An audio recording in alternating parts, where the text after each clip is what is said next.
good feeling, yeah. I get a feeling that I never had before. No, I get a good feeling, yeah. Oh, sometimes I get a good feeling, yeah. I get a feeling that I never had before. No, I get a good feeling, yeah.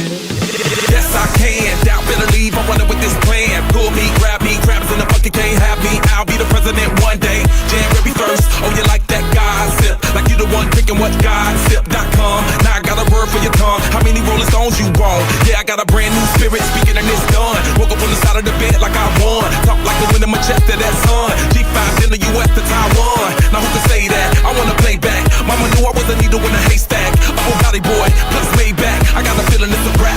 ASAP. Oh, sometimes I get a good feeling, yeah.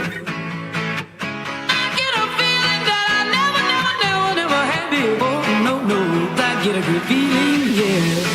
Oh, sometimes I get a good feeling, yeah. I get a feeling that I never had before. No, I get a good feeling.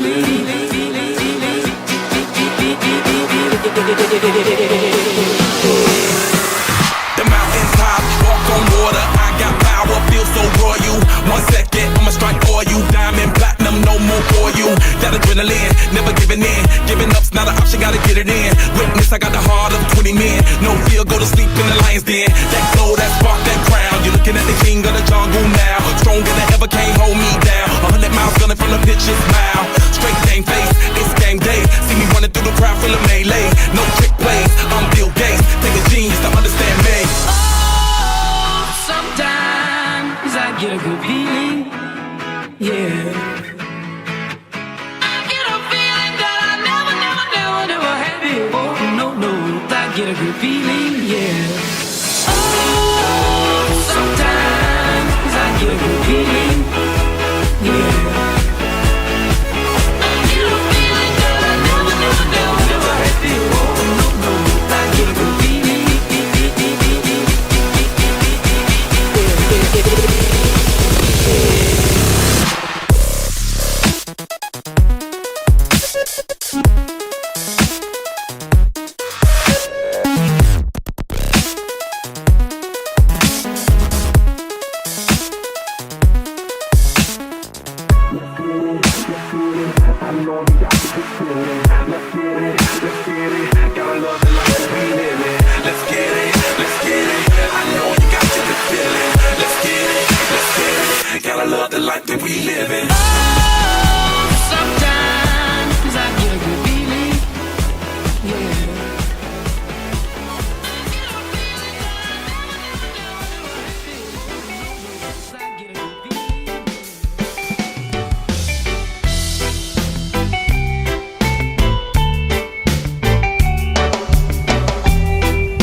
My people, I'm still breathing till the day I go down.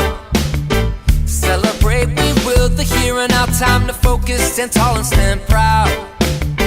Celebrate, we will, keep it together, live stronger. Mentally strong to live longer. Whoa, and in the present, gonna stay up together, won't drown. I won't be weary, still here, I'm never worn out. Yes, the mindset of a winner, I will rise up, forever stand ground. I got your back at the worst set of times. Unification when you're just tired of trying. We need you more than you know. Be your best and let your true self show. You know you'll never be strange to us. We know you got something to offer. Hello and welcome to Virtually There. We are very excited to have you with us this evening. Before we open up the tasting room, just a couple quick reminders.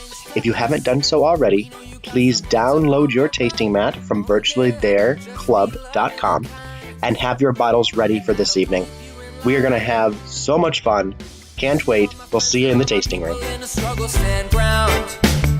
Celebrate, we will, the here and now. Time to focus, stand tall and stand proud. And celebrate, we will, keep it together, live stronger. mentally strong to live longer. Whoa, and in the present gonna stay up together, won't drown. We won't be weary, still here, we're never worn out. To be awake and innovate, that's how we'll do it, keeps us going round town. I got your back at the worst set of times, and in return know that you have got mine. We need you more than you know. You be your best, let your true self show. You know you'll never be strange to us. We know you've got something to offer up. You're one of us, you better liven up. Hey, whoa, you know you'll never be strange to us. We know you've got something to offer up. Oh yeah, just be loving and kind, and that'll keep you in line.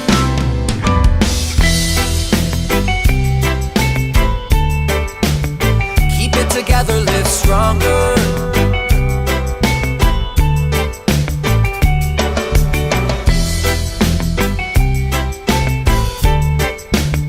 Mentally strong to live longer.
Hello and welcome, everyone. We are so happy to have you with us tonight for our Virtually There session. Our tasting room is just about ready, but before we open up the doors, I just wanted to take a quick second and remind everyone to have their tasting mats ready and their bottles prepped. If you haven't done so already, you can download those tasting mats right from the virtuallythereclub.com site. All right, we're about 1 minute away from the tasting room opening. See you in there. I hear it calling outside my window. I feel it in my soul. The stars were burning so bright. The sun was out till midnight. I say we lose control.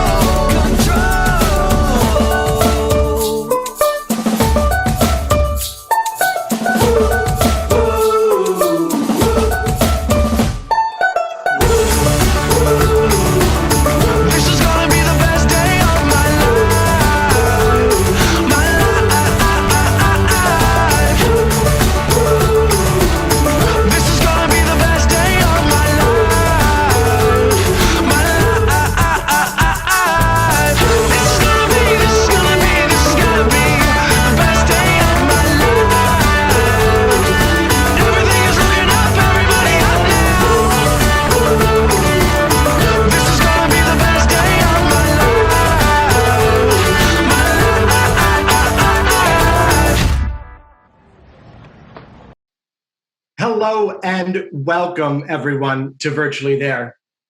My name is Doug Spagnola and I will be your host this evening as we continue our journey of some of the most iconic distilleries, champagne, and wine houses from around the world. Tonight we are going to continue our Let's Celebrate series with Moet Moments. And we have two outstanding champagnes that we are going to taste tonight. Moet and Chandon Brut and Moet and Chandon Rosé. Now, before we get to the actual tasting, I just want to go over a few housekeeping notes with everyone. First of all, I hope that everyone had an opportunity to print out their tasting mat. On that tasting mat, we should have 2 glasses ready to go. And most importantly, we would like to have a bottle of Moet Brut and Moet Rosé.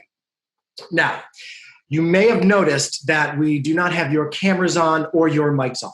But don't worry, we want this to be as interactive and fun as possible. So there's a couple ways that we can interact with one another. Think of me as kind of your conduit tonight.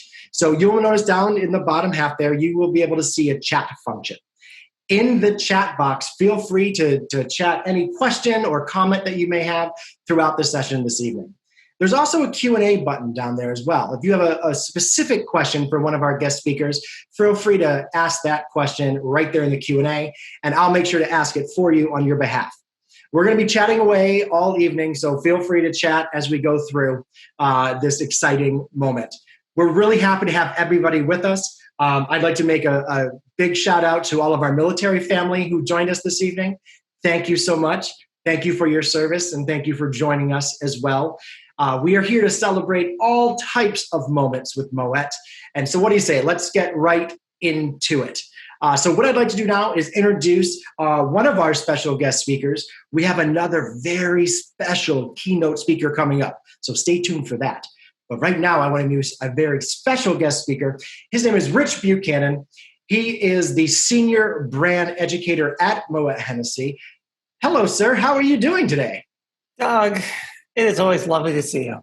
It is fantastic to see you as well. Thank you so much. I have a Doug fan club here.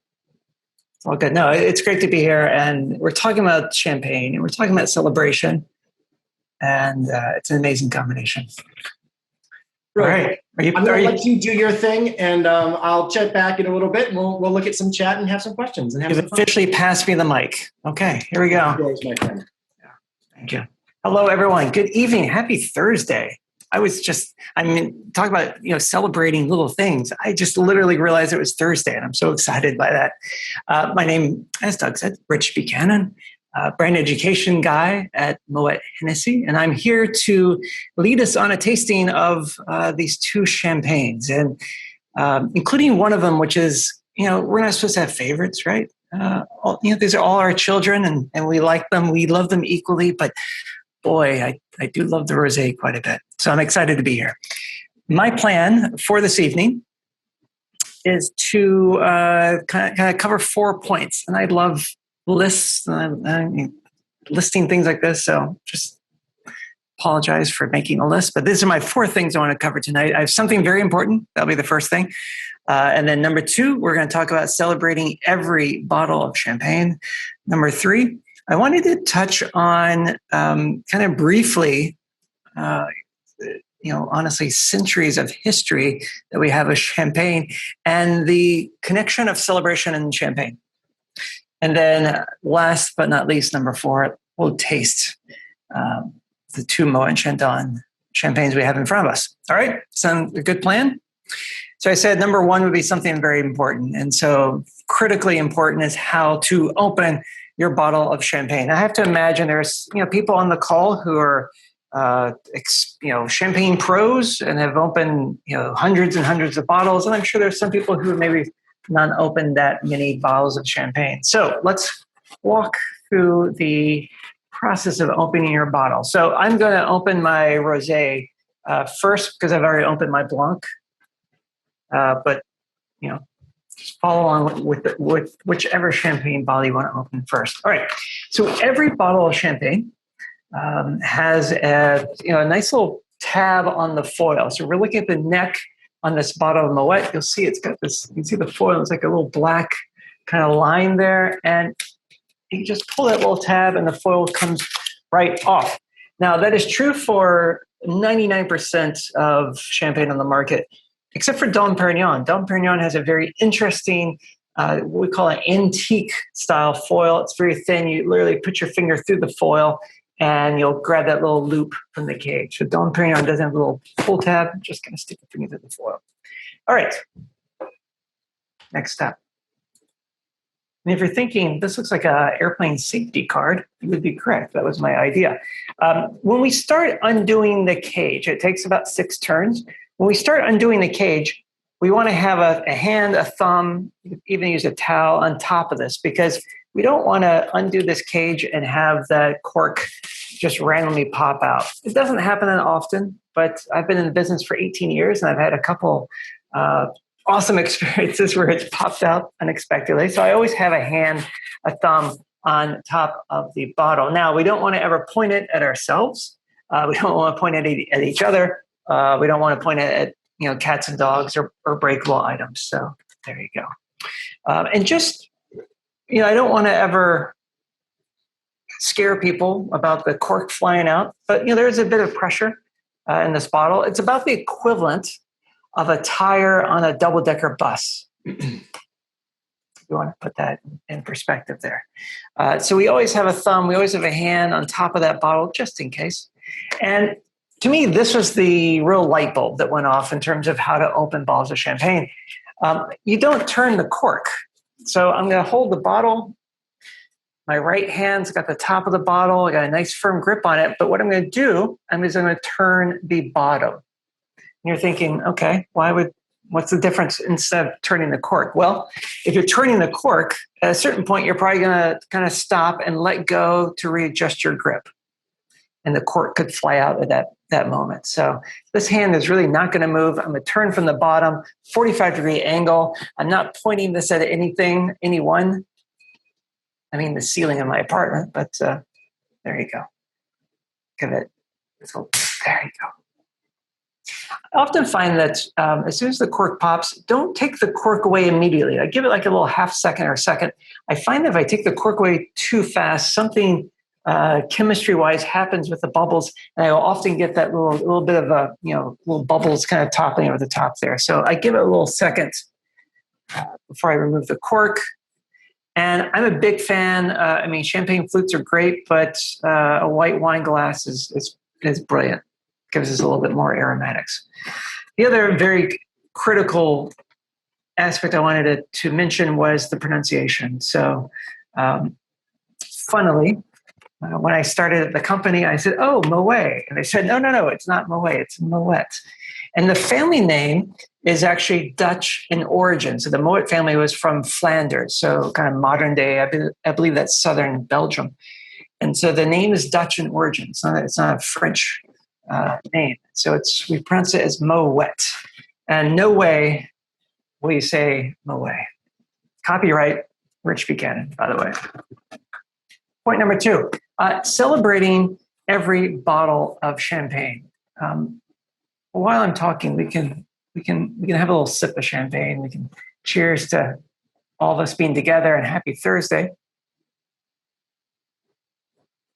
Celebrating every bottle of champagne. So I often will, I'll do a seminar, a class, and it's an hour on the soil and the weather of the Champagne region or something like that. And so there's so much to talk about in terms of the area where these wines are produced, the weather, the soil, the rules and regulations. But I'm going to make this super quick. It is amazing. It is amazing that we have champagne. When you look at this very harsh weather, the soil that is nutrient poor. We look at the fact that the wintertime is quite chilly. The springtime is often very stormy. The weather all during the growing season is difficult. Most everything in the vineyard has to be done by hand. That's a law that states that. So there's all this manual labor that has to happen in the vineyard itself. And then there's an aspect of time. To make champagne, it takes quite a bit of time. This bottle of Moet and Chandon Imperial that we all have, honestly, from start to finish, took probably about 6 years to make. from start to finish, 6 years. On top of that, this is the most regulated and controlled region in the world. The standards are super high in the Champagne region. On top of that, this is one of the most aggressive regions in the world in terms of sustainability. They are leading the charge in terms of making wine in a more sustainable and green way. On top of that, Champagne can only be made in the Champagne region of France. So when I think of all these factors that go in and make this wine, every single bottle of Champagne that I open, I celebrate it. Champagne is rare. Champagne is difficult to make. It is not easy. Number 3, the history of Champagne and celebration. We'll start with the cathedral. So back in 1275, I believe that was the year where they started the coronation ceremonies for the kings of France. So if you're a king of France, if I'm King Richard Buchanan of France, I'm not coronated in Paris. I'm not coronated in Versailles. I'm coronated in the town of Reims, which is spelled R-E-I-N-S, and the French pronounce it as Reims, and I don't know why. But we're coronated in the town of Reims, and there's this amazing cathedral. You can see this on the screen. There's an amazing cathedral there, and this is where all these coronation ceremonies were happening. And so the wines of this area, of the Champagne area, because the city of Reims is kind of the, if you will, the unofficial capital of the Champagne region, the wines of this area were part of these celebrations. So the idea of celebration, of luxury, of royalty starts very early on in the Champagne region. You can see in this correct historical documents, one of the people there has a bottle of Moet and Chandon. They popped the cork, and there was no photoshopping involved with that. That's a joke. If we fast forward into a bit more of a modern era, there are two kind of iconic, kind of champagne displays, if you will, that are interesting and noteworthy, but also started with Moet and Chandon. So the first time that we have a ship being christened with a bottle of champagne, it's a bottle of Moet and Chandon. Pretty cool. That was in 1902. There's a fun story behind that too, but I'll save it for later. The first time we have someone standing on the podium spraying the crowd with a bottle of champagne is in 1967 when American Dan Gurney wins Le Mans, and he takes the bottle of Moet and Chandon on the podium as he wins. He shakes it and he sprays the crowd. Think about that. I mean, that's an iconic display that we see all the time. And then, of course, Moet and Chandon has been kind of the official wine of success and glamour and celebration. I just wanted to put Josephine Baker on the screen because she's one of my favorites. She was a renowned fan of Moet and Chandon. She went to visit the Maison, and they gave her a tour of their cellars, and she brought her pet panther with her. So Josephine Baker and her pet panther toured the cellars of Moet and Chandon. How fun is that? Oh, and sometimes you just need a very short celebration. So we do have champagne vending machines created by Moet and Chandon that pepper the United States, various places. Last but not least, let's taste. So the house was founded in 1743 by this handsome gentleman, Claude Moet. The house style in terms of the grapes that we have in our glass are two grapes that you're probably very familiar with, Pinot Noir and Chardonnay, and then the third, which is Meunier. We use about a third of each, so almost an equal amount of these three. I also wanted to show a photograph of a very, honestly, handsome winemaker. This is Benoit Guez. He's the chef de gave, and he has a team of 9 winemakers, and they're responsible for making Moet Imperial and the Rosé and Grand Vintage and some of the other Moet wines every single year. It's an amazing amount of work that he and his team have to do. Okay, let's taste. That's why we're here. Let's taste. Let's celebrate. Cheers. Happy Thursday. The first wine we're tasting is the cornerstone of the house, the most loved champagne in the world. A bottle of Moet and Chandon Imperial is being opened every second of every day. Like I said, this is the world's most loved champagne. I mentioned the grapes. So we have this kind of equal blend of those three primary champagne grapes. It spends about 2 years in the cellar, but as I mentioned earlier, kind of start to finish, it takes about 6 years of time to make this bottle. Let's put our little glass up, look at the very lovely kind of the straw, slight golden color, and we'll put the nose to our glass. Remember when you're tasting wine, the nose is a smart one. Your palate, not so smart. The nose is much more sensitive than the palate is. So I always start with anything, whether it's wine or spirits. You start with the nose. And as we sniff it, we'll probably obviously get citrus. There's a lot of great citrus in here, but there's a hint of that kind of bready, yeasty notes. And that comes from that time spent in the cellar with the yeast and all this magic that happens. Okay, let's smell here. Maybe a little floral as well. And then let's taste.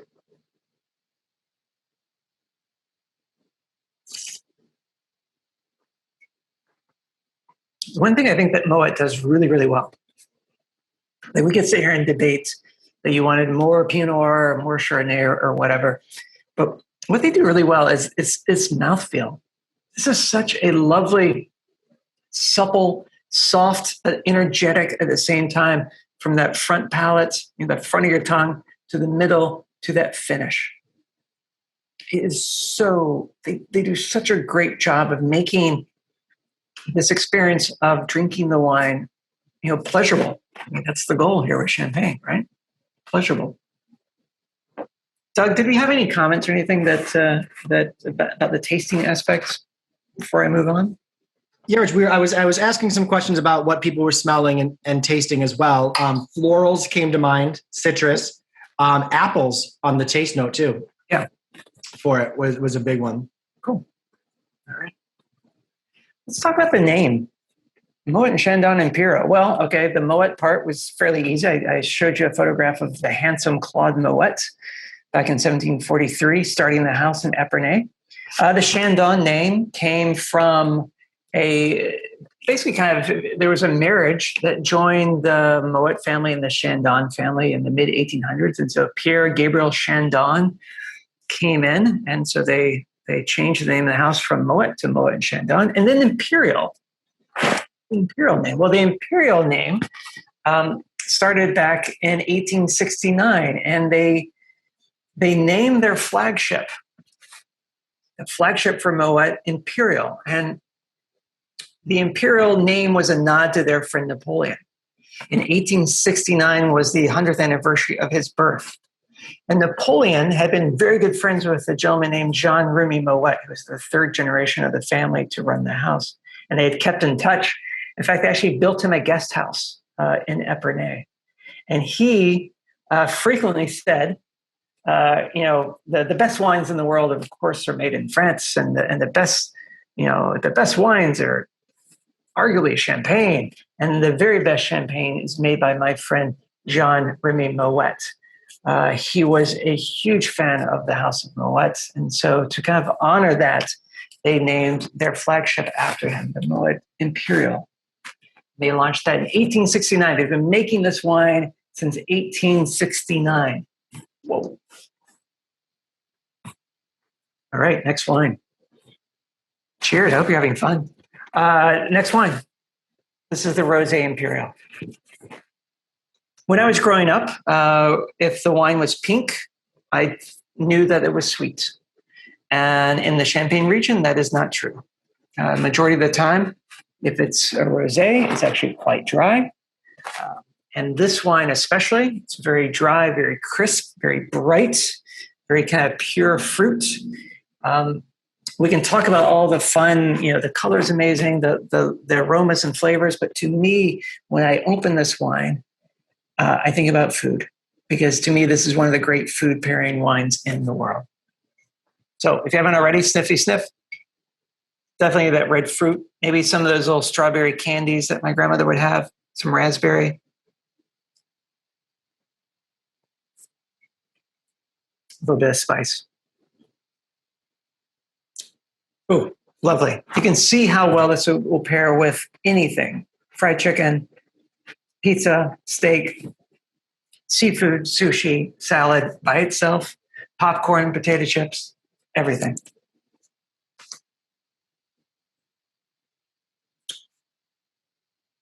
Doug, do we have any questions or any comments about the tasting portion of our evening? Absolutely, Rich. Thanks. We have a lot of comments that are coming into about the very bright crispness that they're tasting on the Moet. Yeah. I do love the rosé.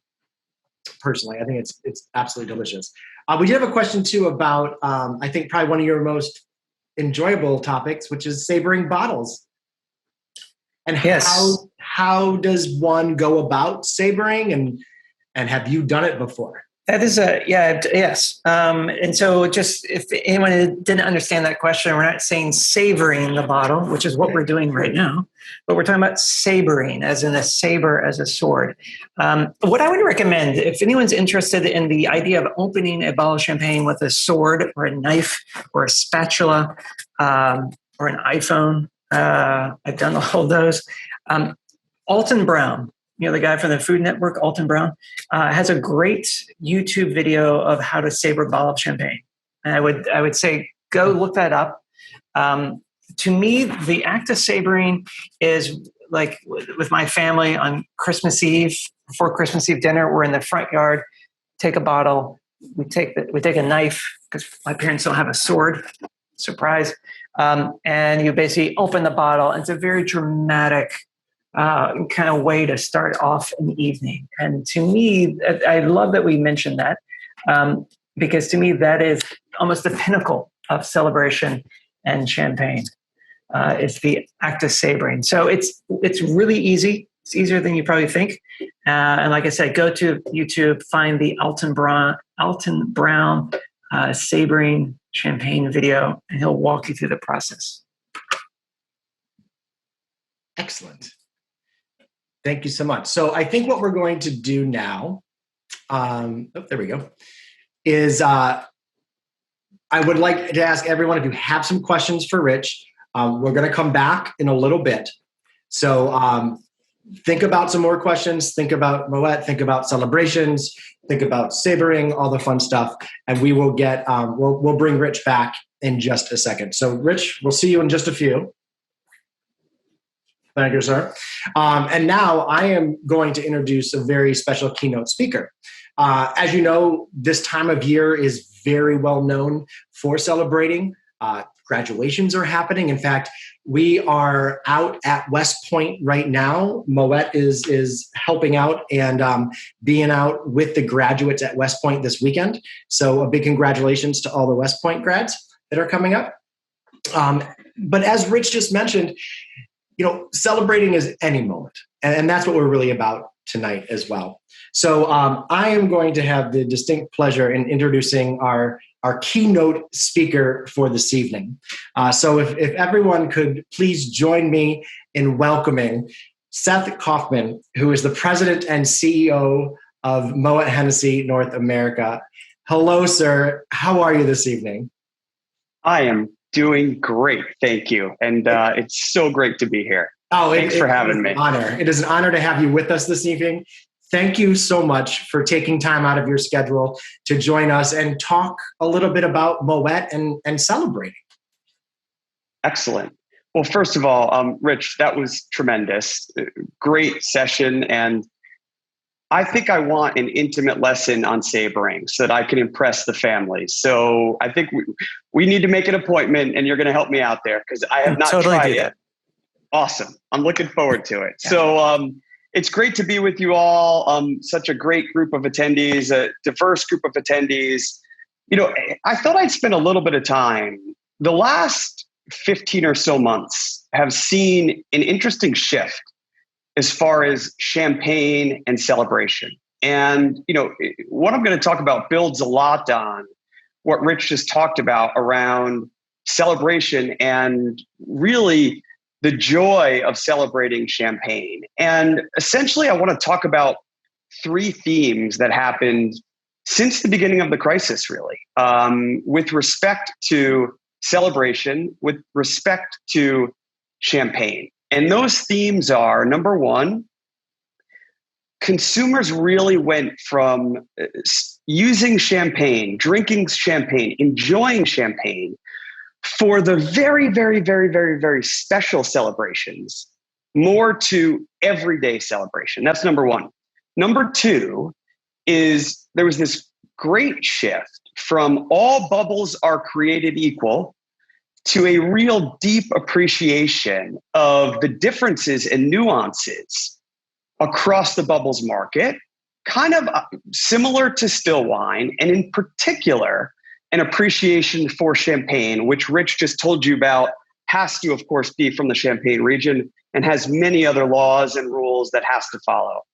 And then third was a shift around really it all being about Blanc to an expansion to many other types of champagne. So I'll go one at a time, and I hope you find some of this interesting. So let's first talk about this kind of concept of from just the very, very special to the everyday celebrations. And let's all go back to last March.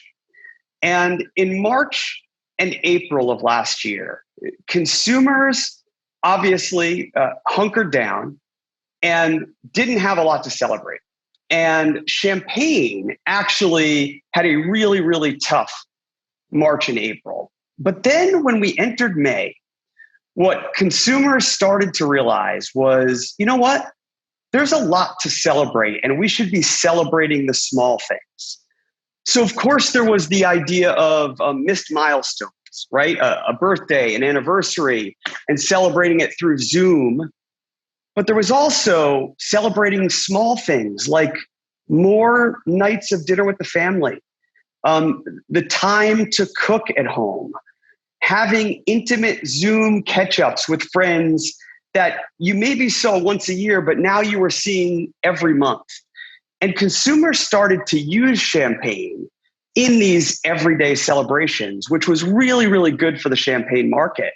And it actually broadened the base of consumers quite dramatically. And it also increased the frequency with which consumers were consuming champagne. And it really started in May of last year to drive a really, really big increase in the champagne market. Second, I mentioned this shift from kind of all bubbles are created equal to a fine appreciation of quality, but also the differences between a Prosecco and a Cava, for example, to champagne. And how did this happen? Why did this happen? Well, first, think about consumers spending money in the on-premise, restaurants, bars, hotels, and now a lot of that, unfortunately, being closed down, and consumers buying a lot of their wine and spirits in grocery stores, liquor stores, e-commerce. And the price point difference, then, think when you go out for a glass of wine, it's much more expensive than when you buy it in the off-premise. So consumers were taking the same dollars and deciding to trade up and to try more champagne and higher quality champagne. And, you know, there's this TikTok video that I have in my mind of these two consumers who bought a bottle of Veuve Clicquot, which is not the champagne that we're talking about today, but one of the other fine champagnes in our company. And it was this very skeptical of, we paid more for this than we would for some other bottle of sparkling wine. And is it going to be that good? And they were blown away. And what is really happening is once consumers tasted the quality of the good stuff, the quality of a fine champagne, is they traded up, and they continue to this day trading up. And it's really this very, very interesting dynamic going on in the world of bubbles, where consumers are appreciating the nuances. They're appreciating the differences more than they ever did before. And as a result, they're voting with their wallets much more often than they used to for champagne, and in particular for fine champagne like Moet de Chandon. And then the third trend, which was a really interesting one, was a move from Blanc, Blanc, Blanc to much broader appreciation of the different offerings within champagne portfolios. So Rich just talked about, obviously, Moet Imperial and also our rosé. But we also have a Nectar Imperial line, which is a bit sweeter. We have an ice line, which is meant to be consumed actually over ice. And if you think about new occasions during the pandemic, people couldn't be indoors with their friends or even with their extended families. So they were outside a lot. And something like a Moet Ice played a much more significant role in backyard barbecues and things like that. And you see this trend continuing across champagne and actually the whole of bubbles. We have an American sparkling wine, a beautiful American sparkling wine called Chandon. We just launched a great product called Chandon Garden Spritz. And essentially what it is it's fine sparkling wine with orange bitters. And consumers are leaning into this and appreciating new taste nuances and different ways and different occasions to enjoy sparkling wine, which is happening in American sparkling wine, but it's also happening across champagne, like I said, with Moet Chandon Nectar Imperial Rosé, and ice. So this all has really, really led to consumers celebrating the more everyday. From this concept of, oh, don't sweat the small stuff and only celebrate the big stuff, to actually, let's celebrate the small stuff. Let's appreciate life. Let's appreciate each other. And let's appreciate extraordinarily fine wine like Moet Chandon champagne. So I wanted to share that. Hopefully it gives you a little insight into how consumers are thinking about the category, consuming the category, and what looks to be really strong continued momentum for this incredible, incredible category as we go into the future. And I really appreciate everyone having me and look forward to answering any questions that you might have. Thank you, Seth. I really appreciate that. That was really interesting. And what I kind of brought from that too is seeing people have an understanding, it seemed like from what you were saying, of the difference between a sparkling wine and a champagne for it. Absolutely. Yes. And Doug, think about it, right?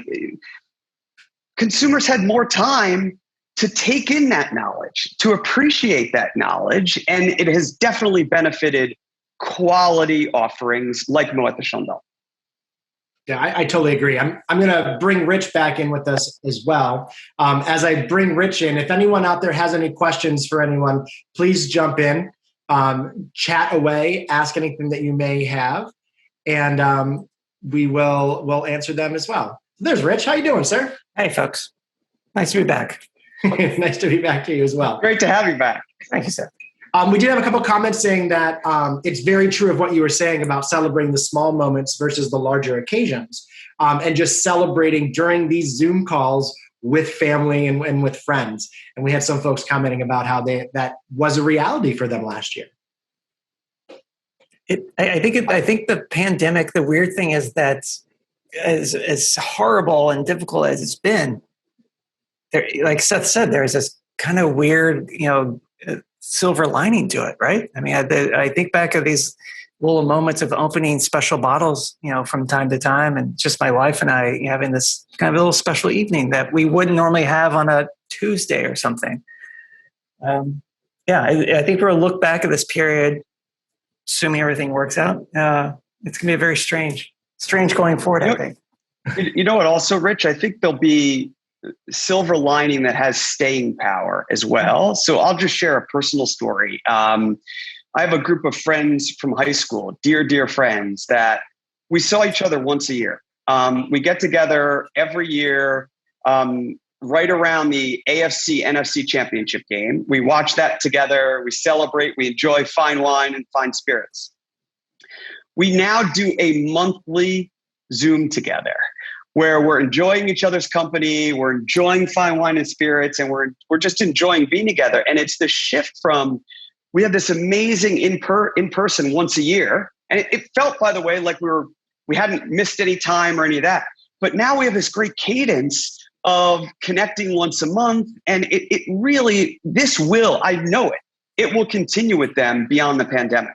So there are these trends and things that have happened that will continue that I do think are really, really strong and important silver lining in the midst of all of this, all of these very, very dark days. We had the same thing. And friends said, why don't we do this? Why haven't we done this? Yes. Why not? Why have we not done this before? Why have we not had, like I said, like a standing, like monthly, Zoom to get together? Yeah. No, I agree. We had the same experiences as well. Folks even back from college who maybe some of them I haven't spoken to in 10 years. And now every month, every other month, we're getting together and it is the little celebrations. And we are celebrating with a higher quality of a champagne versus maybe a beer or something else that we used to have for it. So there is that education, I think, that people were able to get, which was great. We do have some people saying that they are celebrating a few things of a higher monumental stone. 15 years of marriage is getting celebrated in June next month. Nice. Congratulations. Congratulations. Cheers. Absolutely. And other folks are saying as well, virtual happy hours have become the norm for it. I do know that, graduations are this time of year. It's another lovely time that we are all celebrating. And this year, it seems like we get to have that ritual of being together back, which is really nice. And so being able to share the experience in person now is almost a new experience again with everyone, which is another great way to bring people together. And a great moment to celebrate. A fantastic moment to celebrate. Yeah. It's very true. Cheers, everybody. Let's see. It's a 20th anniversary. That is great. 20th anniversary of my 24th birthday. I love that. That is a great way to look at the world. Nice celebration. Yeah. That's fantastic. We're cheers to that. So yes, anyone else celebrating anything out there, let us know. We're having a good time chatting here. Any other thoughts that you might have, either one of you, Seth or Rich? Maybe the differences or what you enjoy maybe over what we're tasting right now, either the rosé or the brut. Do you have preferences? I know they're like children. Yeah. But what are your thoughts on the two? I have fallen in love with rosé champagne in the past 12 months. And it's actually for the reason that Rich said, which is it kind of goes with anything. And I will tell you that I've shared it with many people who are quite skeptical, and I have not disappointed one person yet. So it is really, it's become part of my repertoire, and I am enjoying it across the Moet Hennessy portfolio. Same thing. I mean, this rosé particularly, though, we had barbecue chicken the other night. Went really well. It's super versatile, and to me, that's one of my one of my tropes, if you will. If I'm in front of people, it's really pushing this idea that champagne is not just a thing you drink before dinner. It's not just a thing you might drink with very lighter food, but it can go so well with a wide variety of food. And I think the interesting thing is, I think in other countries, we see more champagne consumption because of that. My understanding is my friends who live in the UK, very often you'll bring over you bring a bottle of champagne. That's part of the a dinner party. And often it's consumed, with the food. So, that's, on my tombstone, I'll say, Rich Buchanan, loyal husband, loyal American, and pusher of champagne and food pairing. That's what would be on my tombstone. Hopefully that's not for a long time, Rich. Yes. No. Yeah. Exactly. Yeah. Yeah. I'm planning though. I'm planning. I'm thinking the big picture here. Well, and the pairings are such an integral part now, I think, of life, and we're thinking more of champagne and food than of just wine and food together as well. And I agree with you. Like, I have now learned to enjoy champagne with sushi, with fried chicken, with all these things that you would normally, even a steak, something you would normally have a wine with, and now you have a champagne, and it pairs so well together. Sushi is the pinnacle. And if I could just take one quick little minute here to do a final tangent, but to me, Sushi is the champagne of food. And champagne is the sushi of wine. I mean, you think about proper sushi restaurant where before you can cut a piece of fish, you spend 10 years making rice, and then you're finally allowed to cut the fish. That level of craftsmanship and precision and that amount of time, there's something lovely when you balance sushi with champagne. There's a lot of shared values, if you will. And I had a major birthday. My last trip in 2020, we went to Japan, and having some champagne and sushi was, I'm good. That's pretty amazing. But yeah, that's one of my favorites. The other night, I had a Moet vintage rosé with tekadon. Yeah, simply raw tuna over sushi rice, and I tell you, what a pairing! Brilliant. It is delicious. One more celebration. Cheers to one of our folks chatting in. We cracked a bottle open of Moet the day our kids went back to school 5 days a week. So that is something to celebrate. Yes. Well done for that. All right. I think before I kind of hand it back over to Seth, who's going to do a nice little closing toast, just on a personal note for me, this Moet is special and kind of brings it full circle. The first time I had Moet and Chandon Brut was when I graduated college for it. And my dad got it for the table when we were out for our graduation dinner. And it was a very special occasion at that moment. Today is actually my father's birthday. And it'll be 10 years in July that he's passed. And so it's a really special moment for me personally to bring this all the way around. And through Rich, through your teachings that I've known you for so many years now, you've really impacted me on how champagne can not only bring people together, but also share our experiences with one another. So awesome. Thank you to you for that too. I really appreciate it. Thank you. I'll hug you next time I see you. Nah, you know it. Absolutely.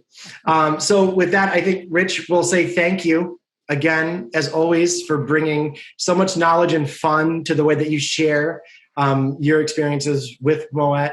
Thank you so much. I can't wait to do this again and see you in person too, my friend. Yes.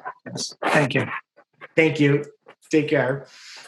All right, Seth, I'll leave you the last word, and then I'll come back in and wish everybody a farewell. But the floor is yours, my friend. Wonderful. So I'd like to toast to two things. First, to all the military and your families that are able to join us, a big toast to you and your service. We appreciate you so much each and every day. And then another to everyone that had an opportunity to join us tonight, to health, to happiness, and to wonderful things ahead. Cheers. Cheers. Thank you so much, Mr. Carman. I can't thank you enough for taking time out of your schedule and joining us this evening. It's been an absolute joy having you here. Please, you are welcome back anytime you'd like. Open invitation. Absolutely. Thank you for having me. It's been a blast. Oh, thank you. We hope to see you very soon. Take care. All right, everybody. Thank you again for joining us on Virtually There. On a personal side, thank you for indulging me as well. We have some more upcoming events. So please head over to virtuallythereclub.com. Check out on the home screen, you can register for upcoming events. We actually have one tomorrow. We're celebrating a cocktail and garden series with Belvedere and the Drunken Botanist, Amy Stewart, who's the author of The Drunken Botanist. So much fun. Looking forward to that one for tomorrow as well. We have some coming up as well in June, so please check that out. Also on the on-demand section, virtuallythere.com, on demand. All of our past sessions are there for you as well. So if you didn't have an opportunity to catch one before, or you want to tell your friends about this one here tonight, go ahead, tell them to head over to virtuallythereclub.com. All right, with that, thank you so much on behalf of myself and Moet Hennessy USA. We appreciate you joining us. And as always, be safe and drink safe. Take care, everyone. Bye-bye.